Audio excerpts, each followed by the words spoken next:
The West fears Russia is about to attack Ukraine. But that's not the way Russians are seeing it on TV. Foreign forces bristling with weapons are rolling toward the Ukrainian border. Reconnaissance planes streak overhead. Rumors of false flag operations run rampant. If you're watching state TV in Moscow, you're seeing video of troops and tanks, barbed wire and snipers taking aim, but it's not Russia's forces that are poised for attack, it's NATO's.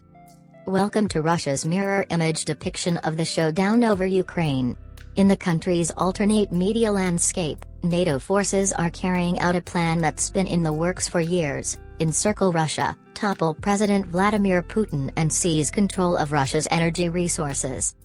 In Moscow's view, repeated in nearly every newscast and talk show, Ukraine is a failed state entirely controlled by the puppet master, the United States. Europe is a weak and divided collection of lapdogs taking orders from Washington. Even the US, as frighteningly threatening as it is weak and divided too, torn apart by political division and racial unrest. But wait. How can those powers be a threat, and be weak at the same time? That's one of the conundrums of Russian state propaganda. Thinking things through isn't what they're trying to encourage. Rather, they're trying to raise the blood pressure of their viewers, and to make them very afraid. Russian state TV's flagship political news show, Dmitry Kiselyov's Vesti Nedely, News of the Week, opened this past Sunday with Kiselyov saying, "Instead of answers to the peaceful initiatives of the Kremlin, they're burying us with accusations and new threats."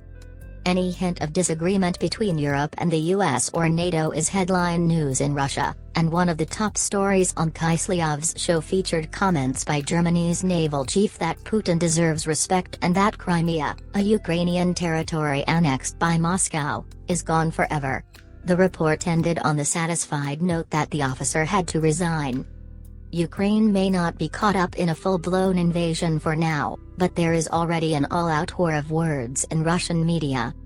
U.S. government statements are dismissed as comments from the Ministry of Information, and Putin's spokesman Dmitry Peskov has accused Washington of information hysterics, lies and fakes.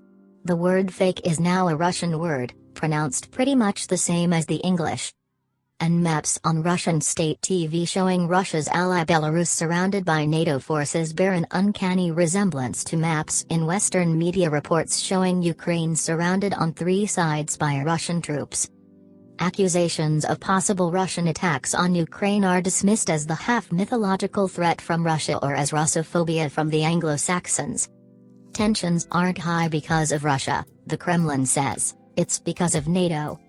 In a striking piece of mirror image propaganda, Russian TV has taken to rebroadcasting, with translation, comments by Fox News pundit Tucker Carlson, whose anti-NATO and anti-US President Joe Biden's creeds neatly align with the Kremlin's line.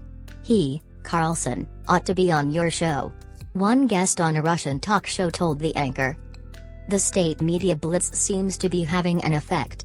A December poll by the non-governmental polling and sociological research organization the Levada Center, showed that half of respondents blame the US and NATO for tensions, while only 3% to 4% blame Russia.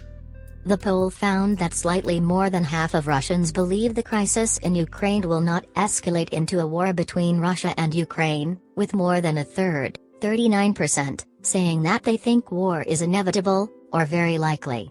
A quarter of respondents said they think a war is possible between Russia and NATO.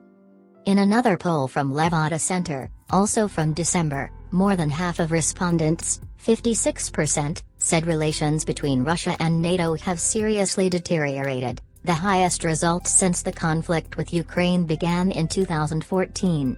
And more than half of respondents, 56%, say they are worried there will be a world war.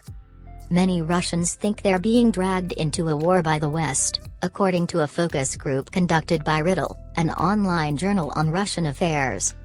Russia will have to respond, we are being pinched from all sides, they're biting us. What are we supposed to do? Give in? One focus group respondent said. Meanwhile, Levada Center pollsters say Russians are mentally fatigued by the topic of Ukraine which, they say, seems to be imposed by major media outlets. As a result, viewers don't analyze the news or double-check what they hear from TV show hosts. To be sure, the Russian media landscape is shifting, as a younger generation goes online to get information.